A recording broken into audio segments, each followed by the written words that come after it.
Hello, everyone. Chris Matthew with Forbidden Knowledge News. So happy to be here at the awesome Laughlin UFO Megaconference. I'm here with psychic astrologer Joseph Anthony. Joseph, how you doing? I'm doing great. Doing great. Love these conferences. You meet all kinds of interesting people, especially at a UFO conference. You see some strangeness, but yeah, it's awesome meeting all these people. It is. It totally is. So tell us, what exactly? You have a nice booth set up there. What do you got going on there? Well, I'm doing readings over there based on astrology and based on intuition. I've always been very intuitive. I read people very well. I look at them and I can just tell what's going on. And but using the astrology helps a lot because everyone knows their birthday, their birth sign, and so on. And it's just understanding the cycle that it's influencing you.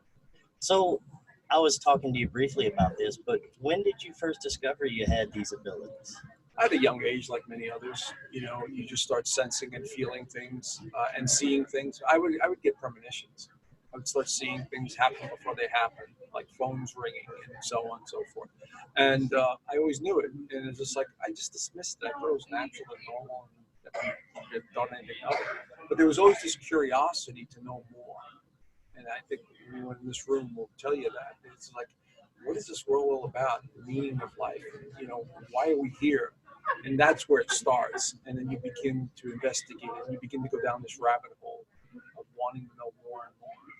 Now, have you ever had any spirit contact? I've had out-of-body experiences, and that's really normal with astral projecting. Spirit contact, I can always sense energy, around people, around myself, but not actual spirit where they just showed up. So you're just more precognitive. Precognitive, yes, premonitions, but I've not really had any contact. I mean, technically, I've seen other beings, but and this was really during when I tried some mushrooms years ago, magic mushrooms, and that's normal to see that kind of stuff because you're seeing reality beyond the physical. And I would see them in the distance, noticing me, I'm noticing them. But that was the extent of actually seeing beings. Now, what about extraterrestrial contact or any type of experiences with UFOs, anything like that? I've actually seen UFOs, the orbs, and I've seen craft flying because I live in Sedona. Okay, so from time to time we see some strange stuff, and it may be underground bases that are, putting their craft up in space or whatever. And I have good friends that do UFO tours, and we have the high-end military-grade dogs, and we can literally see them. And we know the difference between satellites and UFOs. And so, yes, I've actually seen them, not up close, spacecraft, but I've actually got pictures and stuff like that. I've had friends that, like I said, we're out in the backyard, and they're like, look up, and there's something flying around. That is making right-hand turns and stuff like that, which satellites cannot do. So, to that extent, yeah, I've seen UFOs in person. Now, what got you started with astrology? You know what? I never really had an interest in astrology until I got into my late 20s, because I was always more the scientific, psychology and mysticism and understanding the ancient cultures. And then when I kind of fell into astrology and the metaphysical stuff, that I start connecting to. Basically, mythology and religions are connected to astrology. It's all astrotheology, as Jordan Maxwell and many others talk about. And I bridged the two together, and it made so much sense. And you begin to understand these cycles and so on. So then I dove deeper and deeper into astrology, and I said, holy crap, this is a fantastic way of understanding people and timing and events and situations that are coming. So because I made predictions about things that actually happened. And all good astrologers can do that to a certain extent. So, and I also, I meditate and I tune in. So very important to understand that part of it too. So if someone were to approach you here and they would want a reading, what would be the process for you? How would you go about doing it? Their name, start off with their name, sit down and get their name, because that's a frequency. Name's a frequency of vibration. Then I get their birthday. Just those two alone, I already know the person almost inside and out, and as I'm tuning in. Then I carry around with me my ephemeris, which shows me where the planets were on that day. Because the planets were all aligned in a certain way at the time of your birth. The moon, Venus, Mars, and from that I can also tell, you know. But usually, you know, I've been doing this a long time, so it's just, tuning into that individual, and I can see it from their name and their birthday right away. Very cool. You know, so it's kind of it's an interesting way of looking at things. Yeah. But And you and me were talking before about this awakening that's going on. I feel it. I feel the energy. I know a lot of people around me are waking up that I never thought I'd see. You know, them noticing the things that they are, right. thinking about new things.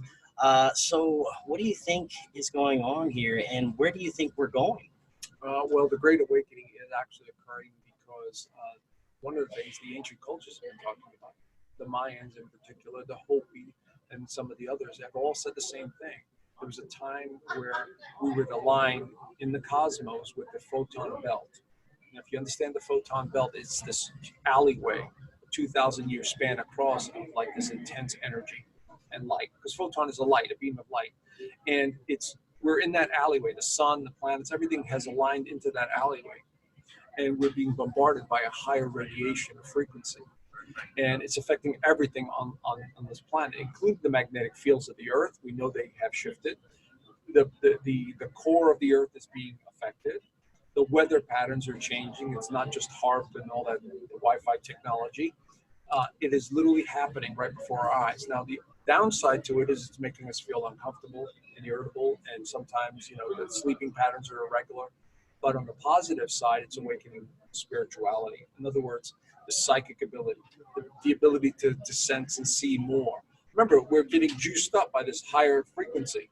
You know, Right. so it's amping us up. Since our bodies are made up of energy, or our heart and our body has some energy to it, it's amping it up a bit.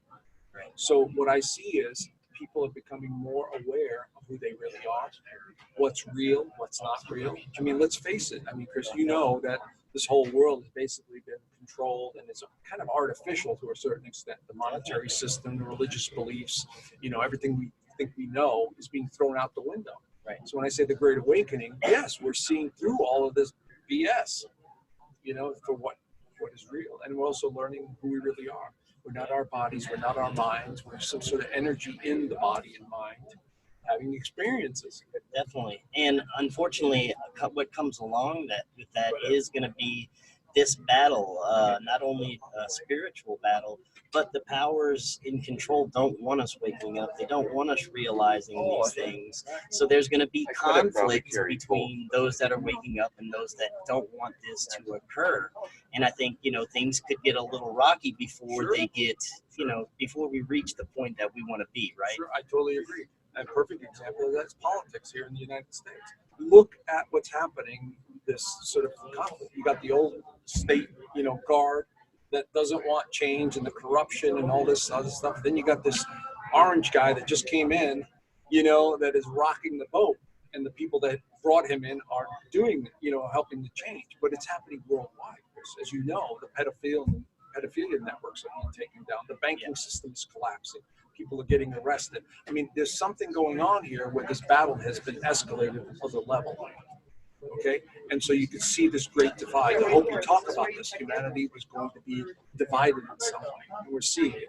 Those that understand what's happening are staying at a higher vibration, elevation, and form, and those that want to stay asleep.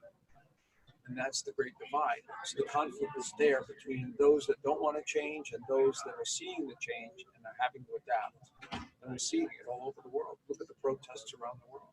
Yeah. Building against governments, all these institutions. Yep. But looking back at the good side, I mean, they have events like these where we can all come together. We can discuss what's going on. We can discuss the solutions as well.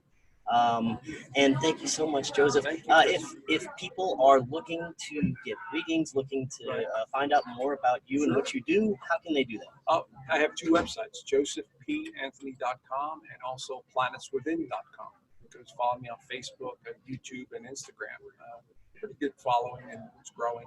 So just check me out there. I put out a free newsletter, and I do a lot of videos myself. And you know, it's just about getting information out.